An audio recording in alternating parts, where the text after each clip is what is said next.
Bienvenido a Universo y un espacio donde el conocimiento antiguo cobra vida. Aquí encontrarás audiolibros de magia con libros disponibles en formato digital y en impresión de lujo. Prepárate para descubrir los secretos que han trascendido el tiempo. Antecedentes 1. Desde antiguo existieron procedimientos capaces de llevar a las personas hacia estados de conciencia excepcionales en los que se yuxtaponía la mayor amplitud de inspiración mental con el entorpecimiento de las facultades habituales. Aquellos estados alterados presentaron similitudes con el sueño, la embriaguez, algunas intoxicaciones y la demencia. Frecuentemente, la producción de tales anomalías fue asociada con entidades personales o animales, o bien con fuerzas naturales que se manifestaban, precisamente, en esos paisajes mentales especiales. A medida que se comenzó a comprender la importancia de aquellos fenómenos, se fueron depurando explicaciones y técnicas con la intención de dar dirección a procesos que, en principio, estaban fuera de control. Ya en épocas históricas, en las distintas culturas, y con frecuencia a la sombra de las religiones, se desarrollaron escuelas místicas que fueron ensayando sus vías de acceso hacia lo profundo. Todavía hoy en la cultura material, en los mitos, leyendas y producciones literarias, se pueden apreciar fragmentos de concepciones y prácticas grupales e individuales muy avanzadas para las épocas en que esas gentes vivieron. 2. Antecedentes. Las 4 disciplinas de la escuela de Silo. 2. A lo profundo se llegó por el lado de las anomalías, y también intencionando otros estados como pasó con algunas religiones que tuvieron raptos de inspiración. Se las arreglaron para tomar contacto con lo profundo y a veces sin la acción de agentes externos que no podían controlar, como la acción de las drogas. Restos de las búsquedas hacia lo profundo tenemos en la alquimia, y en algunas prácticas sostenidas del budismo, que, por lo que nosotros sabemos, muestran un proceso intenso. Se busca la transformación personal a través de una vía mental. Encontramos también restos de prácticas profundas de tipo energético en los cultos dionisíacos, que fueron abolidos por el cristianismo triunfante, aunque esto no sea del todo cierto, porque el dionisismo dio mucha pelea a lo establecido y, por tanto, fue también perseguido ya en la antigua Grecia. Si damos un salto, nos encontramos en India con los sivaitas, que no tienen que ver con el dionisismo y, sin embargo, tienen líneas de experiencia similares. Cuando surgen las mismas cosas en distintos lugares, algunos antropólogos creen que se han trasladado esos descubrimientos y pautas culturales de un lugar a otro. La realidad es que en distintas culturas se pudo haber llegado a registros similares. Esa simultaneidad de registros sin influencia directa de unos en otros, se explica por contacto directo con ciertas franjas comunes de lo profundo, registro que se traduce en imágenes similares. 4. Las vías que hoy conocemos se apoyan en los descubrimientos que realizaron diferentes pueblos en un lapso no mayor a los 7000 años.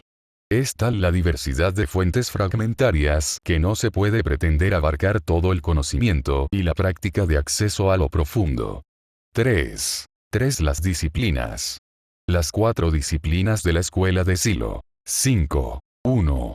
Contexto de la investigación. Esta investigación de campo se desarrolló durante el mes de mayo de 2017, en la zona del lago Baikal, en la ciudad de Irkutsk y de Ulan-Ude en la Siberia, principalmente en la República de Buriatia, de ancestros mongoles. Para llegar al lago Baikal se requiere traslados desde Moscú, pasando por los montes Urales y el macizo de Altai hacia Siberia Occidental. Es un trayecto de tren de 5.640 kilómetros, desde Moscú hasta Irkutsk.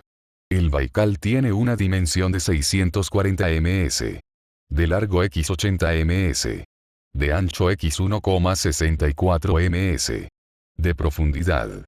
Es el lago más profundo del planeta y tiene un 20% del agua dulce de la Tierra. 2.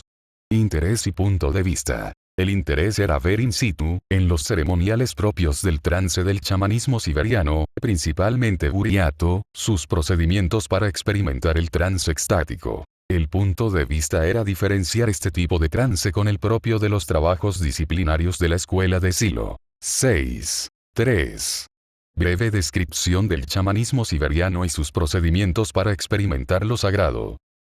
3.1. El chamanismo. Chamanismo es el término con que solemos describir un aspecto de la vida religiosa de comunidades, en su mayoría ágrafas, que no saben o no pueden escribir, en que individuos a los que llamamos chamanes pretenden poseer, y que, según el reconocimiento de sus vecinos, poseen poderes extraordinarios para comunicarse con el mundo invisible, el mundo de los espíritus de los antepasados, al que ellos entran a través de un trance extático. Los chamanes no se encuentran organizados en una jerarquía religiosa, cada uno actúa por su cuenta. El chamanismo estricto sensu es por excelencia un fenómeno siberiano y central asiático. El vocablo shaman nos llega a través del ruso, de la lengua de los evenk, un pequeño grupo de habla tungus, de cazadores y pastores de renos en Siberia. En toda esta inmensa área que comprende el centro y el norte de Asia, la vida mágico-religiosa de la sociedad gira en torno al chamán. Esto no quiere decir que éste sea el único manipulador de lo sagrado, ni que la actividad religiosa esté totalmente absorbida por él. Pero como el chamán es maestro en la experiencia extática, del trance, y en esta zona donde la experiencia extática es considerada una experiencia religiosa, el chamán y solo él es el gran maestro del éxtasis. Chamanismo es la técnica del éxtasis. También es un especialista en el trance durante el cual su alma se cree abandona el cuerpo para ascender ascensiones al cielo o descensos al infierno. Los chamanes siberianos creen en 3 mundos de la existencia conectados por el árbol del mundo o árbol de la vida. 7. Ellos son: el mundo inferior o inframundo, habitado por los muertos que están esperando la reencarnación. El mundo intermedio o tierra media, el plano material de la existencia en el cual los espíritus humanos están encarnados. El mundo superior o cielo, el lugar donde moran los dioses. Numerosos espíritus no humanos también habitan cada uno de estos 3 mundos. El chamán puede tener acceso a estos otros mundos durante un trance, por medio de un viaje espiritual. 2. El otorgamiento de los poderes chamánicos. En la Siberia y el Asia nororiental, los principales métodos de reclutamiento de los chamanes son: 1. La transmisión hereditaria, y 2. La vocación espontánea, el llamamiento o la elección. Se dan también el caso de aquellos que se convierten por su propia voluntad o por voluntad de la tribu. Estos son considerados más débiles que los que han heredado esta profesión, o que han seguido el llamamiento de los dioses y de los espíritus. Cualquiera sea el método de selección, el chamán no es reconocido como tal, sino después de haber recibido una doble instrucción. Primero de orden extático, sueños, trances, etc., y segundo de orden tradicional, técnicas chamánicas, nombres y funciones de los espíritus, mitología y genealogía del clan, lenguaje secreto, etc. El lenguaje de un siberiano no excede las 4000 palabras y el chamán emplea 12000. Esta doble instrucción que es asumida por los espíritus y los viejos maestros chamanes es lo que equivale a una iniciación. Entre los buriatos altaicos se transmite el chamanismo por línea materna y paterna. Pero es también espontáneo.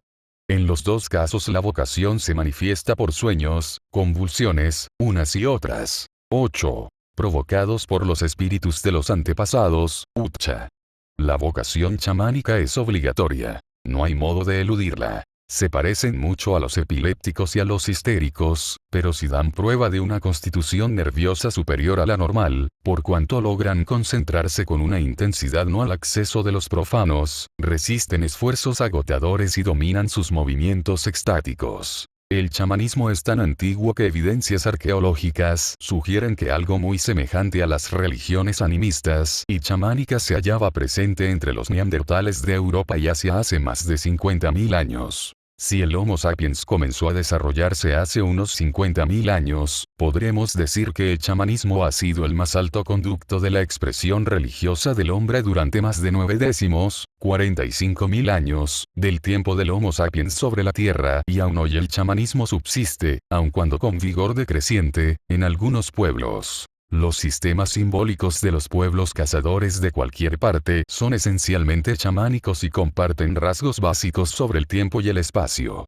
En el centro de la espiritualidad chamanística se yergue la personalidad del chamán y la experiencia extática que es solo suya. Tiene un papel crucial como adivino, visionario, mago, poeta, cantante, artista, profeta de la cacería y del clima, preservador de las tradiciones y curandero de enfermedades corporales y espirituales. Entre los dioses de estos pueblos, el más importante y mejor conocido es Tangri-o-Tengeri entre los buriatos. Significa a la vez Dios y cielo. Se concibe a la estructura del universo como articulada en tres planos, cielo, tierra e infierno, unidos entre sí por un eje central. Este eje pasa por una abertura, un portal, un agujero por el que los dioses descienden a la tierra y los muertos a las regiones subterráneas. También el alma del chamán puede elevarse a través de ese agujero o descender en el curso de sus viajes celestes o infernales. Los tres mundos en que habitan los dioses, los hombres y el soberano del infierno con los muertos, se conciben como tres placas superpuestas. 9. Este pueblo considera el cielo como un yurta, una tienda. La Vía Láctea es la costura, las estrellas las aberturas para la luz. De vez en cuando los dioses abren la yurta para mirar la tierra y en eso consisten los meteoros. También a veces esta gran tapadera, que es el cielo, no queda bien asegurada con el reborde de la tierra y por el intersticio penetran los fuertes vientos. En medio del cielo brilla la estrella polar, que asegura la tienda celeste como un poste. Se llama la columna de oro. Las yurtas también tienen un poste al centro que la sostienen y reproduce esta cosmología. Esta abertura corresponde al orificio similar de la casa del cielo asimilado al agujero por el que la estrella polar perfora la bóveda celeste. Así toda vivienda humana se proyecta sobre el centro del mundo y todo altar, tienda o casa ofrece la posibilidad de una ruptura de nivel, comunicarse con los dioses y ascender, como el chamán, a los cielos. Es un paralelo con la montaña cósmica y el árbol del mundo. Este árbol une las tres regiones cósmicas pues sus raíces se hunden en las profundidades de la tierra. El chamán fabrica su tambor con la madera del árbol del mundo. Y cuando escalan ritualmente los abedules no hacen otra cosa que trepar por el árbol cósmico. 4. Entendemos al chamán como un teólogo y demonólogo, especialista del éxtasis y curandero, auxiliar de la casa, protector de la comunidad y de los rebaños, psicopompo, erudito y poeta. El chamán defiende la vida, la salud, la fecundidad, el mundo de la luz contra la muerte, las enfermedades, la esterilidad, la desgracia y el mundo de las tinieblas. Supone, ante todo, la certeza de que los humanos no están solos ante un mundo extraño cercado por los demonios y las fuerzas del mal. Existen estos especialistas en lo sagrado, hombres y mujeres capaces de ver a los espíritus, de subir al cielo y dialogar con los dioses, de descender a los infiernos y luchar contra los demonios, la enfermedad y la muerte. Los suyos saben que el chamán es capaz de ayudarles en las circunstancias críticas producidas por los habitantes del mundo invisible. Es el miembro de la comunidad capaz de ver lo que está oculto e invisible para los demás y de ayudarles. Y es gracias al relato de los viajes extáticos de los chamanes que tienen un gran conocimiento de la muerte y esta C4 Mircea Eliade. Historia de las creencias e ideas religiosas. 1984. 10. Vuelve familiar y aceptable.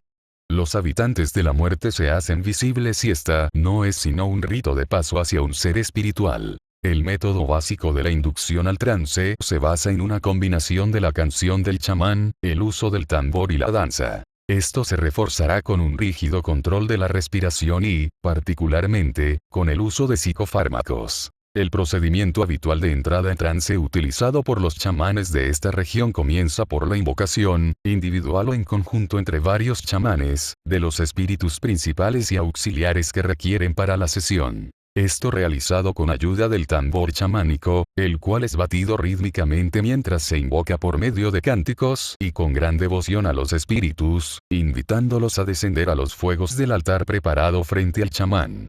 Para luego, ya ahora individualmente, completar el proceso de entrada en trance.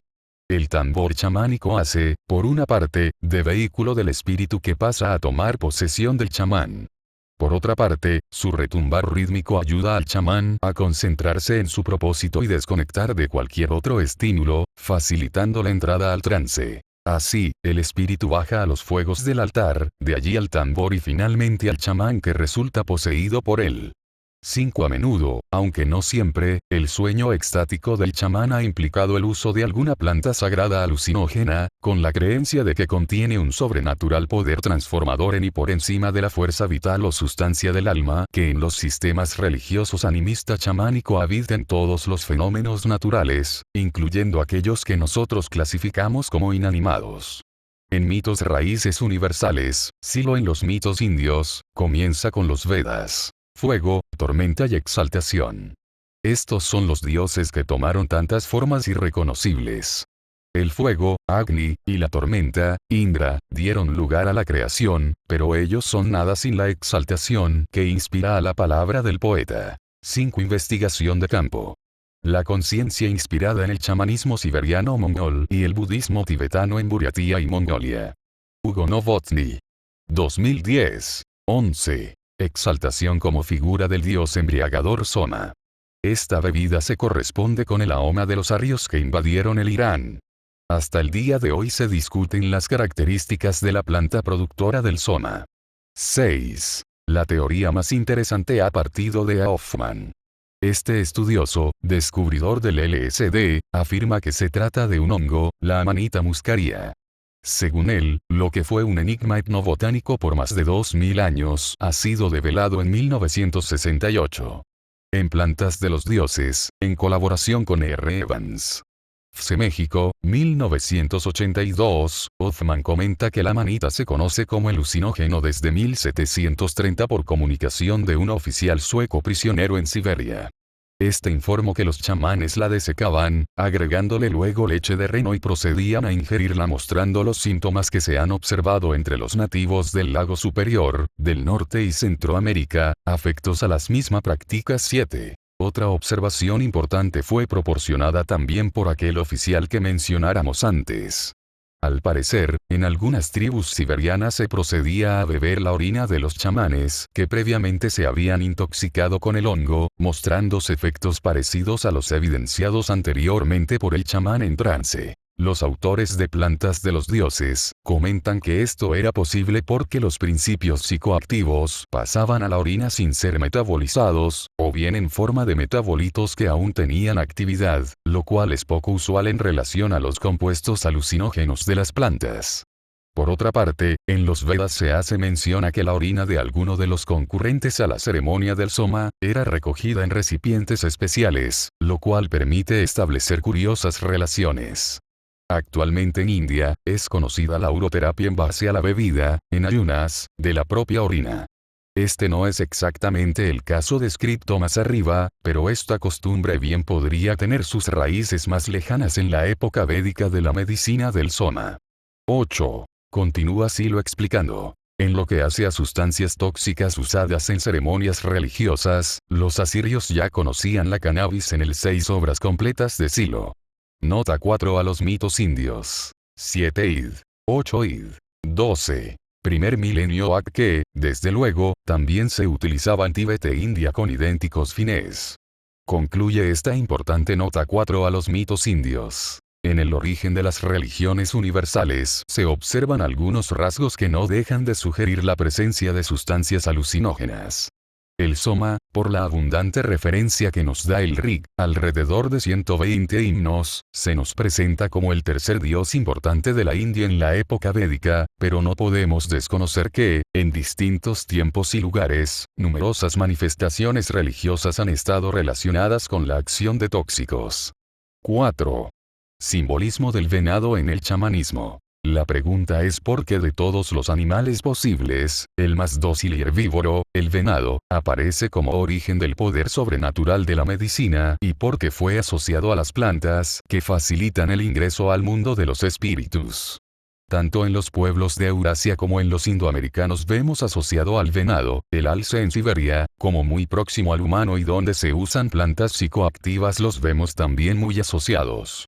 Ya en las tumbas neandertales del Asia Central y en el primer arte de la humanidad que se halla en las galerías de las cavernas paleolíticas de Dordogne, al suroeste de Francia, en Nueva Aquitania, las cuevas de las Caux, al igual que en el primer arte rocoso del oeste de Norteamérica, se ve reflejado que los ciervos de todo tipo, y en especial el venado, no era solamente un recurso alimenticio, sino que una fuente muy especial de beneficios metafísicos. En el norte de Eurasia, el venado y específicamente el reno, es el animal del chamán. Es su montura espiritual que lo conduce a través del trance extático a los ámbitos de la gente celestial.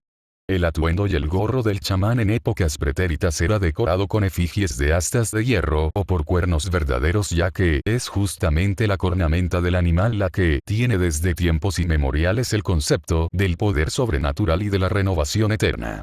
No hay ninguna duda que esta conexión espiritual entre el hombre y este animal sagrado, que es muy anterior a la domesticación del reno, haya inspirado a los jinetes nómades del Asia Central y la Siberia Oriental para transformar mágicamente en ciervos sus cabalgaduras, coronándolas con astas.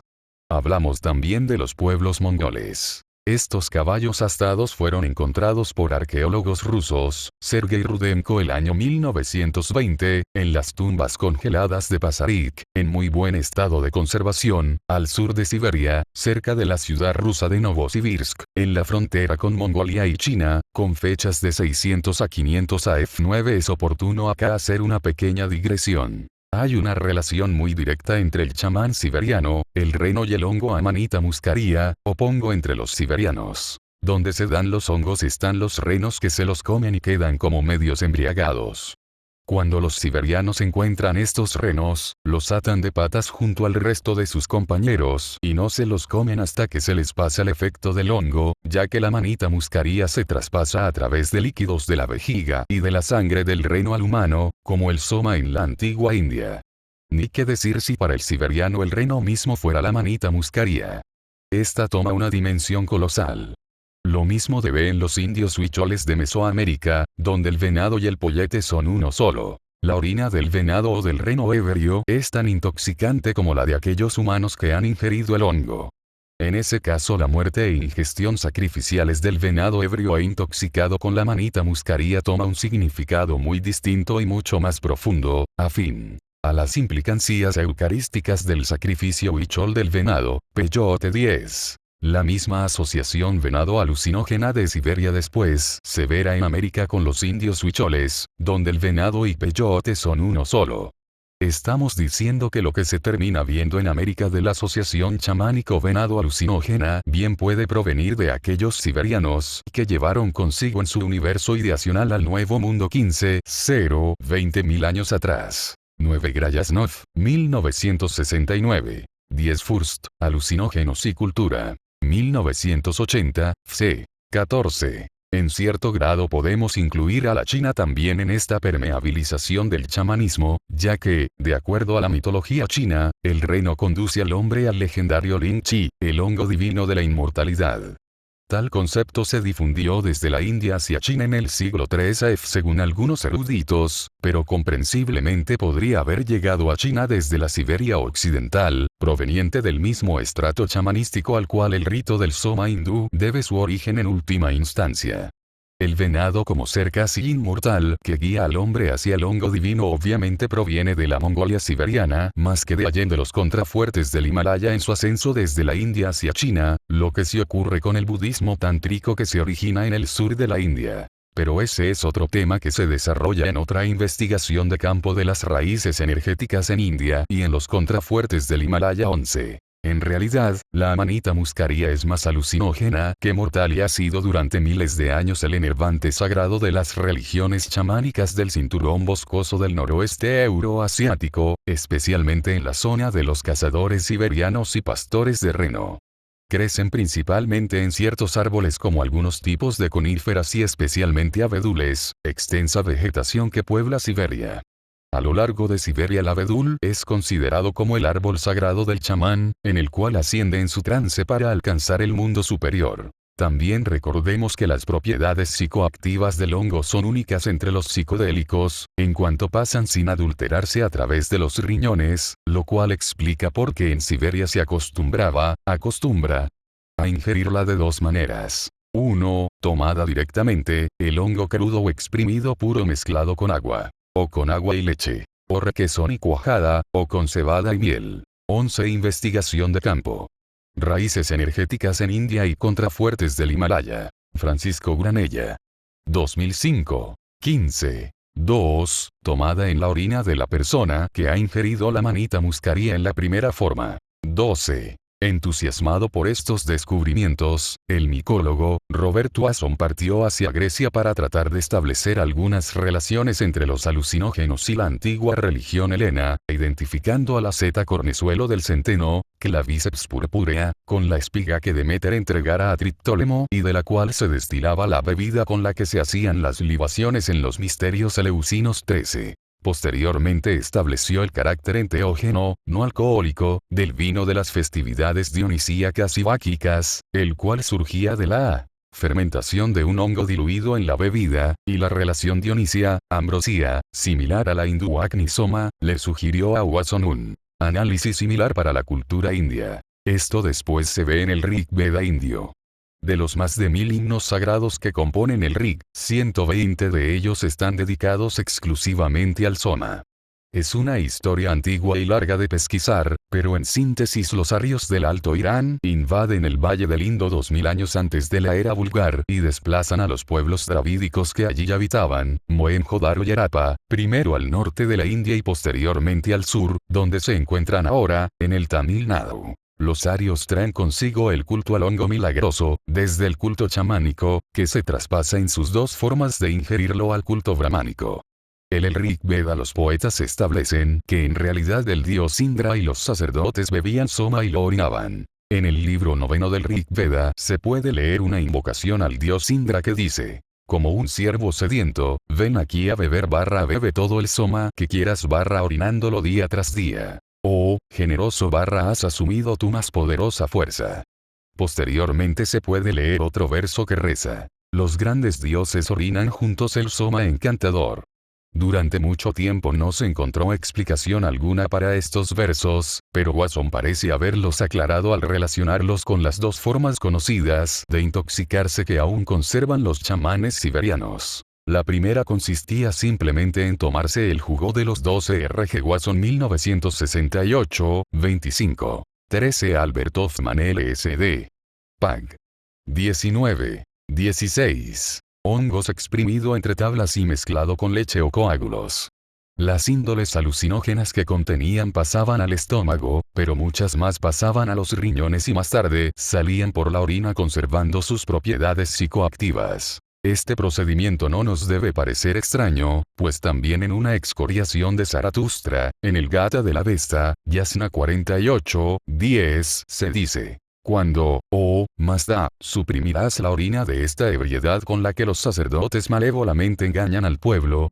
En Apuntes de Psicología, sí lo menciona 14. El soma, para los indios, y el ahoma, para los iranios, ha sido la bebida embriagadora más antigua.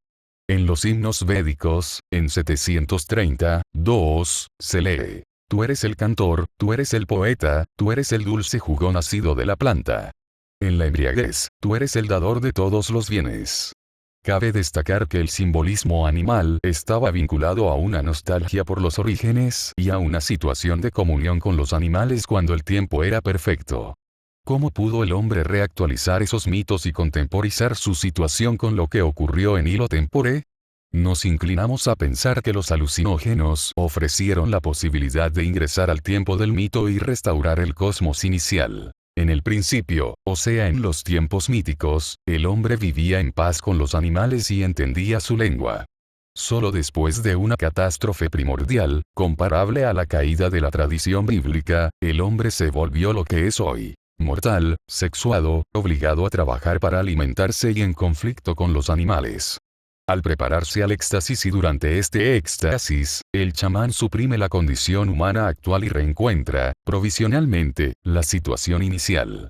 La amistad con los animales, el conocimiento de su lengua, la transformación en animal, son otros tantos signos de que el chamán ha reintegrado la situación paradisíaca perdida en el albor de los tiempos. 15. 14 Silo, Apuntes de Psicología, Psicología Cuarto, Ediciones Ulrica, 2006, nota número 27, 15 Mircea Eliade.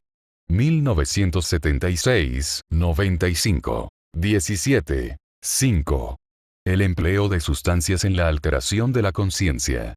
En recientes años, se ha descubierto que los alucinógenos botánicos más importantes, las llamadas plantas de los dioses, están relacionados en su estructura con los componentes biológicamente activos que se dan naturalmente en el cerebro. Por ejemplo, la psilocibina y las semillas de la Virgen, o quiebraplatos, el alucinógeno sagrado de los aztecas, cuyos elementos activos están estrechamente relacionados con los derivados del ácido lisérgico. Evans, Hoffman y Wasson, este último identificó al soma con el hongo Amanita muscaria, 1968. La psilocibina es el principal componente del hongo Teonanacatl carne de Dios, el hongo alucinógeno mexicano. Y los alcaloides psicoactivos de las semillas de la Virgen, el ololuquí, también mexicano, son los alcaloides del ácido lisérgico, el mismo tipo de alcaloides aislados en el cornezuelo del centeno, derivados de la indoltriptamina y por tanto resultan similares en estructura química a la serotonina, 5-hidroxitriptamina, un neurotransmisor importante en la bioquímica de las funciones psíquicas. Y a su vez el principio activo del peyote, la mescalina, tiene una química similar a la de otro neurotransmisor, la noradrenalina, una hormona cerebral. 16 Por tanto, ahora sabemos que los sistemas químicos activos del cerebro humano son parientes cercanos de las sustancias que promueven el crecimiento de las plantas, incluyendo varias que son poderosamente psicoactivas. 17. No podemos obviar un dato de interés. Descubrimientos arqueológicos recientes en grutas y cuevas y secas de Texas revelaron la presencia de especímenes de peyote, hallados en un contexto de uso ceremonial, e indican que su empleo se remonta a más de 7000 años de antigüedad. 18. Por otra parte, se ha estudiado el chamanismo de América del Norte, Mesoamérica y América del Sur, y se comprende que este representa un antiquísimo estrato chamanista paleolítico y que el ancestro directo. 16 Plantas de los dioses. Hoffman y Evans. FC 17 Peter T. Furst. Alucinógenos y cultura. 18 Plantas de los dioses. Hoffman y Evans. FC 18. Se refiere a una forma arcaica de los cultos chamanista euroasiáticos de la Amanita muscaria que sobrevive en Siberia hasta el día de hoy. El chamanismo americano y los indígenas americanos, se resalta la función del medicine man, son descendientes de pequeños grupos paleoasiáticos de cazadores y recolectores que emigraron al final del Paleolítico, 40.000 años en su etapa más antigua y 12 a 15.000 años en sus movimientos más mayores, hacia el Nuevo Mundo a través de un puente de tierra de Bering, el corredor de tundra de 1500 kilómetros de ancho que entonces conectaba lo que ahora son Siberia y Alaska. Todo esto antes que los glaciares se derritieran y elevaran el nivel del mar entre 60 a 90 metros, inundando el paso entre América y Asia. Así que hace menos de 10.000 años había gente desde Alaska, extremo norte de América hasta los confines del sur, en Tierra del Fuego. 6. Paralelos con Mesoamérica, Siberia y Eurasia. 1. Por toda Mesoamérica los hongos sagrados evocan un mundo imaginario de gente diminuta, de niños y niñas, más o menos del tamaño de los hongos. La versión moderna son los pitufos, muy dados a las travesuras y jugarretas, cuando no están ocupados en asuntos serios. Son los espíritus de los hongos.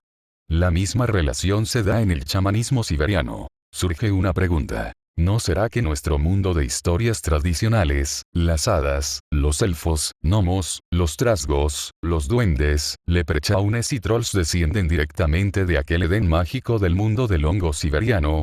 2. Los hongos hablan a través de la voz del chamán. 3. En varios de los lenguajes de los Urales y en Siberia cuando una persona está intoxicada con los hongos se dice que está ahogada. No conocían la embriaguez por alcohol hasta la llegada del pueblo ruso, igual que la mayoría de los pueblos originarios americanos y los 19 esquimales antes que llegaran los hombres blancos.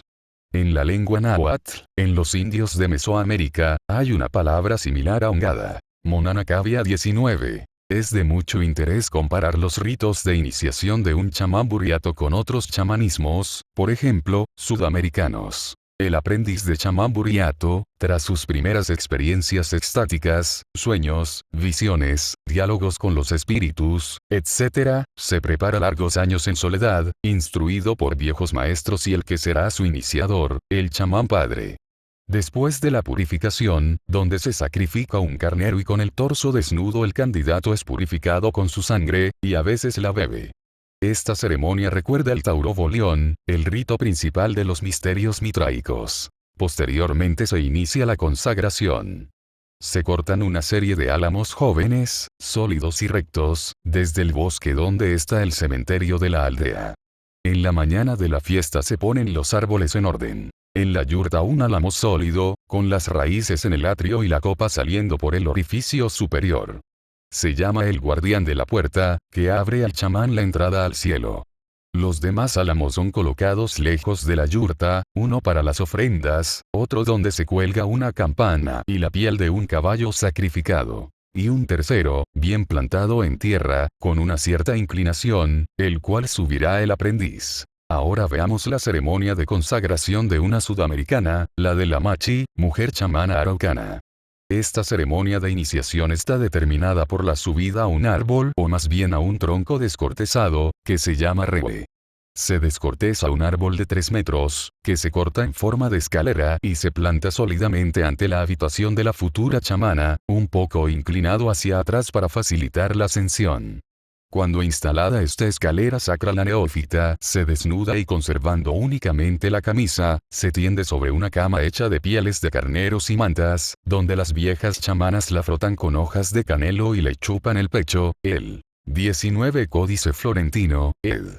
Dibley Anderson, p. 132, de Fray Bernardino de Sahagún. 20. Vientre y la cabeza, tan reciamente que salta sangre. 20, Mircea Eliade. El chamanismo y las técnicas arcaicas del éxtasis.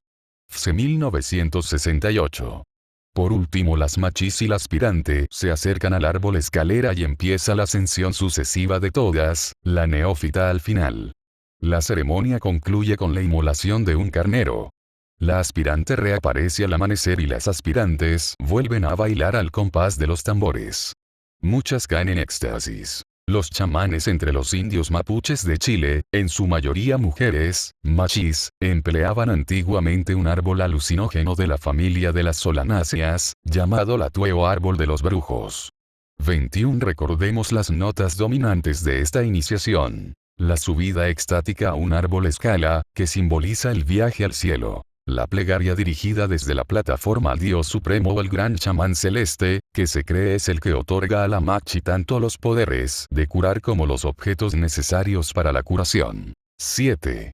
El chamanismo y su interacción con otras espiritualidades. El budismo tibetano interactuó primero con el chamanismo mongol en los primeros siglos de nuestra era. Los khanes del imperio mongol llevaron adelante una política expresa de tolerancia religiosa, respetando también a la cristiandad nestoriana y católica, al islam y a otras religiones en su propio territorio bajo la religión estatal del chamanismo.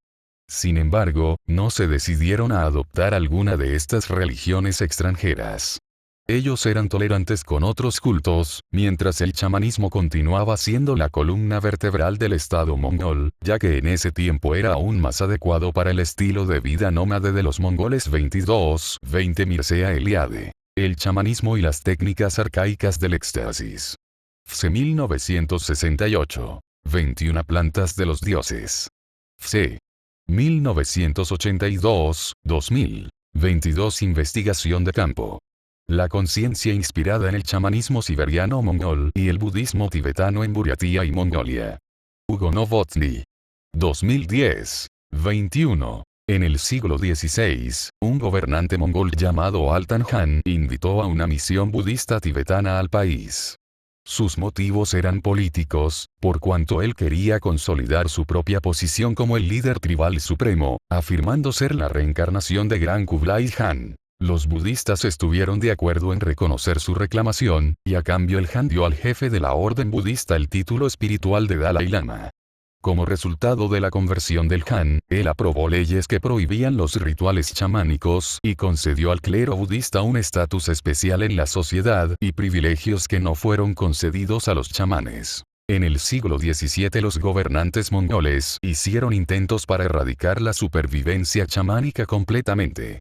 La gran mayoría de los chamanes rechazó someterse a la nueva religión y muchos fueron asesinados, chamanismo negro, mientras que otros, chamanismo blanco, llegaron a un acomodo con ella. Esto condujo a la creación de un tercer camino llamado el chamanismo amarillo, que se sometió al control de los lamas y combinó las creencias y prácticas chamánicas con el budismo tibetano, que es lo que hoy se ve en la zona aledaña al lago Baikal, en el pueblo Buriata. Durante el siglo XVIII en Siberia, misioneros budistas, cristianos ortodoxos y musulmanes intentaron convertir a la población nativa y se opusieron a la práctica de todas las religiones rivales. Considerando su moderna imagen pacífica y pacifista, los monjes budistas fueron los más severos a este respecto, y ellos persiguieron a los chamanes y destruyeron sus sitios sagrados sustituyéndolos por sus propios santuarios llenos de imágenes. La Iglesia Ortodoxa rusa también obligó a las tribus paganas a aceptar el bautismo a punta de espadas, y ellos azotaron o encarcelaron a cualquiera que se atreviera a practicar ritos chamánicos como la adivinación y el sacrificio de animales.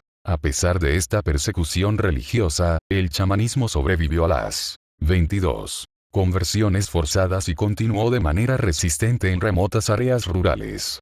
A veces eran incorporados elementos chamánicos a una forma poco ortodoxa de cristianismo popular que prosperó a pesar de la censura de los sacerdotes. Este movimiento produjo sectas híbridas que hacían coincidir sus sacrificios con fiestas de la iglesia y que hacían ofrecimientos a los santos. Después de la revolución bolchevique en 1917, el chamanismo tuvo un breve renacimiento dado que el poder y la influencia de la Iglesia Ortodoxa rusa y el budismo en Siberia se desvanecieron. Sin embargo, con el comienzo del convulsionado régimen estalinista en los años 20, la nueva política del colectivismo agrícola causó cambios drásticos en la sociedad siberiana. Los comunistas soviéticos consideraban a los chamanes como un ejemplo de superstición primitiva y de desigualdad social, y ellos fueron condenados como enemigos del Estado. Con el colapso del comunismo soviético a fines de los años 80 y principios de los 90, la glasnost y la perestroika permitieron un renacimiento de la cultura tradicional entre los pueblos étnicos de la antigua URSS, y en la actualidad el chamanismo siberiano toma fuerza en las capas más jóvenes de la población. Estos conocimientos se comparten sin monetización, dedicando tiempo para que lleguen a quienes los necesitan. Si este conocimiento ha aportado algo a tu vida, puedes hacernos una ofrenda para que la energía siga fluyendo. También puedes adquirir estos libros en formato digital y en impresión de lujo. Encuentra más información escribiendo a 777 creación contenido 777@mail.com. No olvides suscribirte, darle me gusta y dejar en los comentarios si la magia que buscabas te funcionó. Comparte tu experiencia para que juntos sigamos ampliando nuestro conocimiento. Gracias por ser parte de Universo.